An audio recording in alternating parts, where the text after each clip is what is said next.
fíjese que hoy a las 11 de la mañana, tiempo de México, el magnate Donald Trump se convertirá en el mandatario número 45 de Estados Unidos. No hay plazo que no se cumpla. Vamos a platicar del tema con el periodista Ricardo Alemán. Usted lo conoce bien por su famosa columna Itinerario Político. Es conductor de radio y televisión y ha aceptado platicar con nosotros. Ricardo, ¿cómo estás? Muy buenos días. ¿Qué tal? Buen día, un saludo a todos. Muchas gracias, Ricardo. Oye, pues mira, yo creo que es importante meternos con el tema. Hay muchísima especulación.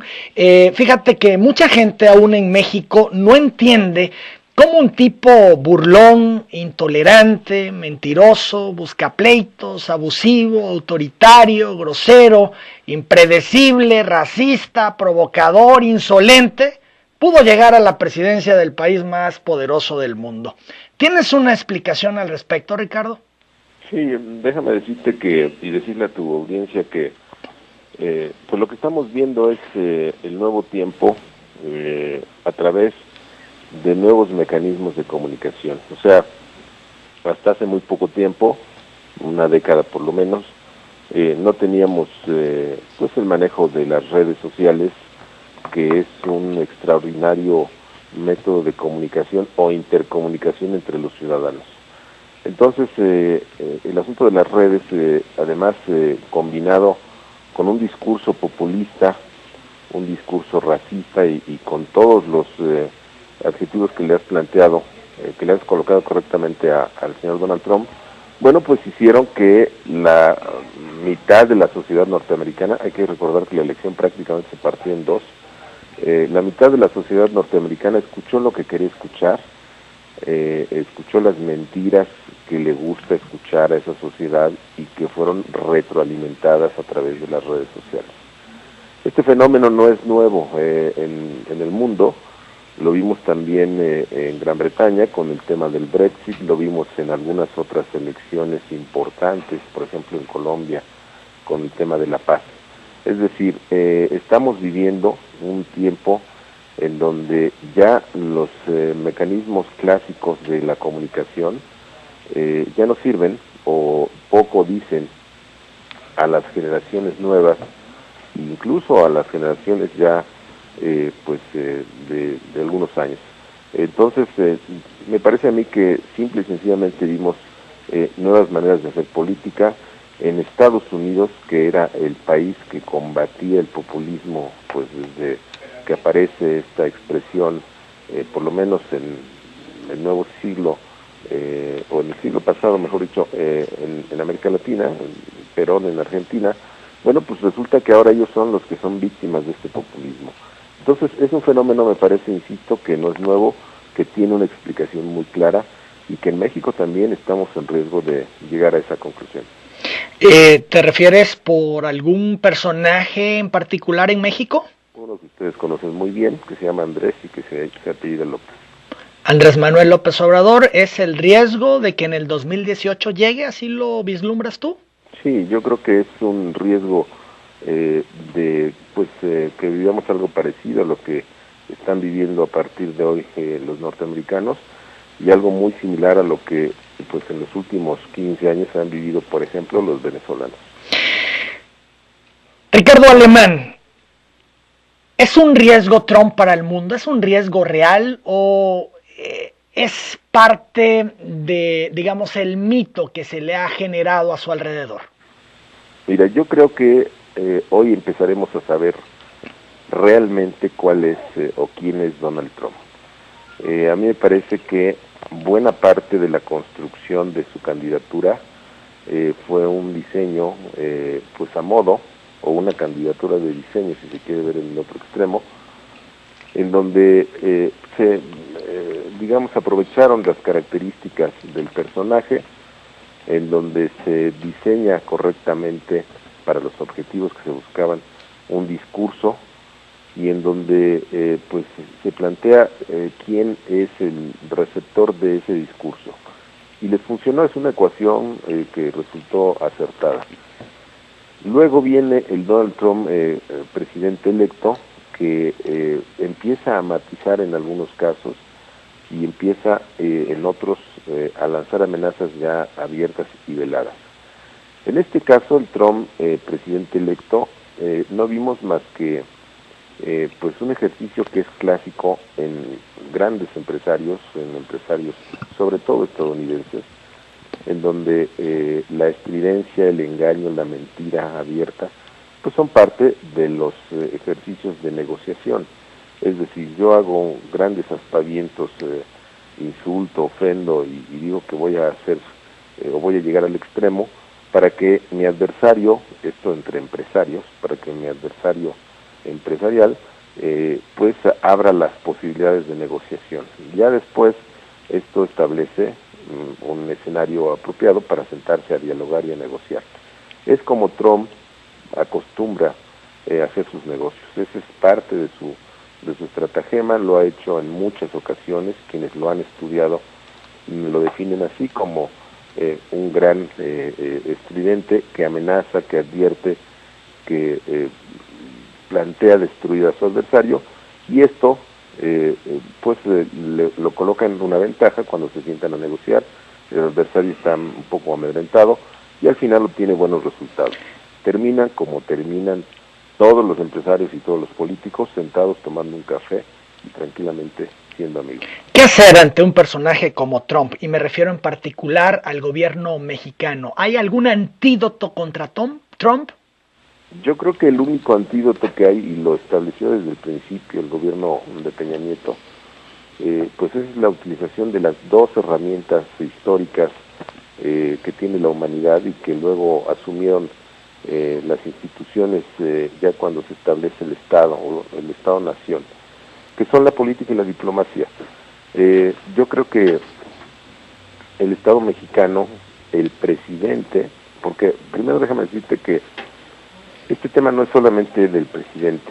El presidente es el ejecutivo, es digamos la cabeza o el timonel del barco, pero en el barco hay muchas otras expresiones. Está el Congreso, están el Estado, es prácticamente todas las instituciones, incluidos los ciudadanos. Entonces me parece a mí que la política es el arma fundamental para la negociación, para establecer puentes, para tratar de resolver las cosas a través justamente del diálogo. Y la diplomacia es el mecanismo, es la vía, es cómo se plantean los elementos de la política. Me parece que no hay nada mejor que es el uso adecuado de estas dos herramientas. Por eso, en su momento, yo en lo particular, me pareció correcto, lo defendí, lo seguí defendiendo y lo seguiré defendiendo, el hecho de que el presidente haya invitado a Donald Trump. Efectivamente se equivocaron en las formas, no debió haber sido en Los Pinos y no debió haber sido en este boato de visita de Estado. Ahí hubo una grave equivocación. Pero el corazón del tema, que fue establecer un puente de diálogo con un señor cuyas características para el acercamiento, para la negociación, son la estridencia, como ya lo dije, me pareció que fue una gran decisión y una decisión acertada. La prueba está en que, bueno, pues el gobierno de México, el presidente Peña Nieto específicamente, fueron de los pocos que entendieron que la victoria de Trump era posible y era real. O sea, ahí está el resultado. Hoy, ya con un secretario de Relaciones Exteriores distinto, que fue el mismo que propició aquella visita, y un hombre que entiende bien el valor de la negociación, del diálogo y de la política. Hay que recordar que el señor Videgaray fue el jefe de campaña, primero de Erubiel Ávila, el gobernador del Estado de México, y luego del propio Peña Nieto. Hay que recordar, por ejemplo, que Videgaray era el que se enfrentaba a los amigos de los enemigos, es decir, a los voceros del PAN y del PRD en su momento, y lo hacía con gran habilidad diplomática y política. Entonces, me parece que están haciendo lo correcto. Y termino esta parte del comentario con lo siguiente. La entrega del Chapo, justo en el momento en que llega Donald Trump al gobierno ya de manera oficial como presidente, es un gran gesto político, diplomático y de negociación. Algunos lo ven como que quisieron entregárselo a Obama y no a Trump, que podría complicar el proceso de extradición. No, a ver, verlo de esa manera es francamente querer ver las cosas de cabeza. Ahora, Ricardo, en cuanto a la posición que ha adoptado el gobierno del presidente Peña, no le ha gustado mucho a los ciudadanos y algunos actores que indignados dicen: Trump no se ha cansado de insultarnos y amenazarnos, y el gobierno de Peña simplemente se agacha. Mira, a mí me parece que es parte de estas expresiones que vienen en buena medida de personas que quisieran ver al gobierno mexicano enfrascado en un toma y daca, en dimes y diretes con el señor Trump. Como Estado, como país y como socio comercial, México no puede hacer eso. No estamos en una pelea callejera, no estamos en un pleito de barrio, no estamos en el tercer mundo. Me parece que estamos en una confrontación política, diplomática, económica y de vecindad y de sociedad con el país más grande y más poderoso del mundo. Que no nos respeta, Ricardo. Es muy cuestionable el tema. ¿Qué es el respeto básico?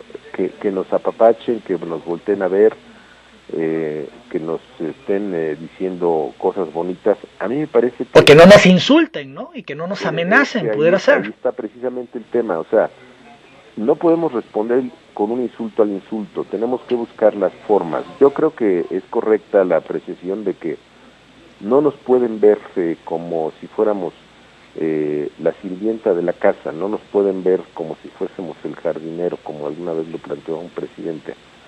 No nos pueden ver efectivamente como ciudadanos del mundo, pero de la segunda categoría. Creo que en eso los que están enojados tienen toda la razón y yo estoy de acuerdo con ellos. Los republicanos, el sistema estadounidense, ¿dejarán a Trump hacer lo que quiera? Mira, a mí me parece, esa es una gran pregunta, y bueno, pues a reserva obviamente de que lo veamos cómo va a actuar, porque además también déjame decirte que los partidos políticos en todo el mundo actúan de la misma manera, con pequeñas diferencias que tienen que ver con la idiosincrasia propia de las naciones. Los partidos políticos en la mayoría del mundo se plegan al poder, porque primero se construyen, o sea, son el instrumento para la construcción del poder. Y después los integrantes de cada partido se pliegan al poder porque están en espera pues del reparto de las posiciones cuando alcanzan el poder. Ese es un asunto básico. Pero me parece que la parte central en el caso del papel de los republicanos en esta etapa y de la parte dura del partido, la parte del republicano clásico, del militante duro de ese partido, se va a expresar no solamente en el Congreso, que es muy importante en Estados Unidos, no tiene nada que ver con el Congreso mexicano, por ejemplo, pero también en otros mecanismos que tiene ese país. Las instituciones en Estados Unidos son instituciones que se toman en serio, son instituciones que funcionan y que están diseñadas precisamente para mantener el equilibrio. Hay que recordar que en Estados Unidos históricamente ha existido el bipartidismo y que el bipartidismo no es otra cosa más que el cambio de estafeta, es decir, las dos posturas que se contrapesan y se equilibran de manera simultánea y mutuamente. Entonces yo creo que las instituciones norteamericanas tienen mucho que hacer y su papel va a ser fundamental. Respecto a cómo van a actuar los actores, ya específicamente, algunos abiertamente enemistados con Trump, que incluso no van a ir a la toma de posesión, etcétera, bueno, pues eso nos lo va a decir el tiempo. La verdad es que buena parte de lo que estamos viendo en el escenario de Estados Unidos está por verse, porque nadie tiene claro qué va a pasar, cómo se va a comportar Trump, si va a ser el loco desmecatado que algunos dicen, o si va a ser un negociador por excelencia La verdad es que habrá que esperar. Mientras tanto, Ricardo Alemán, ¿qué hacer los mexicanos? Algunos proponen dejar de comprar a empresas gringas, dejar de viajar a Estados Unidos. ¿Cuál tendría que ser nuestra posición? A mí me parece que tenemos que mantener una posición firme respecto al papel que tiene que hacer el Estado mexicano. Me parece, y lo dije también cuando muchos decían que el papel de los mexicanos en Estados Unidos iba a ser fundamental. La verdad es que los mexicanos y su expresión política o su voto en Estados Unidos, pues tiene poca capacidad de cambiar las cosas. Yo creo que tiene sentido, por ejemplo, dejar de comprar autos de una marca que pues nos ha ofendido.